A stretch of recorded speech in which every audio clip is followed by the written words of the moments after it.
இன்னைக்கு ஒரு வீடியோ பார்த்தேன், டேட்டோ குத்த வீடியோ. எப்பா எப்படித்தான் அப்படித்தான் பண்ணுதாங்கன்னு எனக்கே தெரியல. டேட்டோ குத்த உங்களுக்கு அது தொழிலுங்க. நீங்களும் குத்த வர உங்களுக்கும் ஒன்னே ஒன்று கேட்க. ஏன்னா டேட்டோ நீங்கள் தொழிலுங்கீங்களா? இந்த இடத்துக்கு இந்த இடத்துல குத்தணும்னு உங்கள் அக்காவோ உங்கள் தங்கச்சோ உங்கள் அம்மாவோ உங்களுக்கு தெரிஞ்ச பொண்ணோ யாரோ வந்தா அந்த இடத்துல குத்துவீங்களா?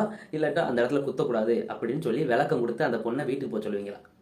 எப்படி அந்த பிள்ளை உங்கள் வீட்டு பொண்ணுனா மட்டும் ஆலோசனை சொல்லி இப்படி பண்ணக்கூடாது வைக்கக்கூடாதுன்னு சொல்லி வீட்டுக்கு அனுப்பிடுவீங்க. ஆனால் அடுத்த பிள்ளைனா மட்டும் அந்த இடத்துல குத்த கூட பிரச்சனை கிடையாது. ஆனால் அந்த இடத்துல குத்தும் போது அந்த பிள்ளை மறைச்சிக்கிட்டு இருக்கு. ஆனால் அதை இல்லை நீ அதை அப்படி காமிச்சாதான் குத்த முடியும், அப்படின்னா தான் நாங்கள் கையை வச்சு வரைய முடியும், உங்கள் ஃப்ரெண்ட்ஸ் நிற்காங்களா அவங்க பார்த்துக்கிடுவாங்க இவங்க பார்த்துக்கிறாங்கன்ட்டு என்னென்ன பண்ணிக்கிட்டு இருக்கான் தெரியுமா? அந்த வீடியோனா நான் போடக்கூடாதுன்னு பார்க்கேன். அந்த வீடியோ போடக்கூடாது. அந்த வீடியோ எப்படி உங்கள் அக்கா தங்கச்சின்னா எப்படி தங்கத்தட்டு, அடுத்த பிள்ளைனா என்ன தகரத்துட்டா?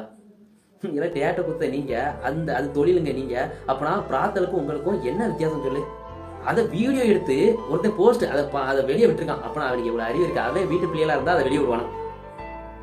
எல்லாம் சுதந்திரம், எல்லாம் போட்டு ஆம்பளை பையன் இருக்க மாதிரியே பொட்ட பிள்ளை இருக்கணும். எப்படி இருக்கணும்?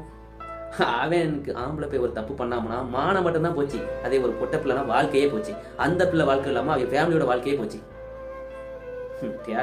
டேட்டோ குத்த நீங்க நூமை யாரும் ஒரு பொண்ணுங்க இந்த இடத்துல குத்த சொன்னாங்கன்னா முதல்ல விளக்கமா சொல்லுங்க. இந்த இடத்துல குத்த மாட்டோம், குத்த கூடாது. அதுல ஒருத்தன் சொல்லதான் டேட்டோ குத்த, ஒருத்தன் சொல்லதான் டேட்டோ குத்துனா அந்த மைய உள்ள போய் ரத்தத்துல வந்து செல்ஸ் வந்து அதிகமாகி அந்த மைய போய் அடைக்கணுமா, அதனால ரத்த ஓட்டம் வந்து சீராக இருக்குமா.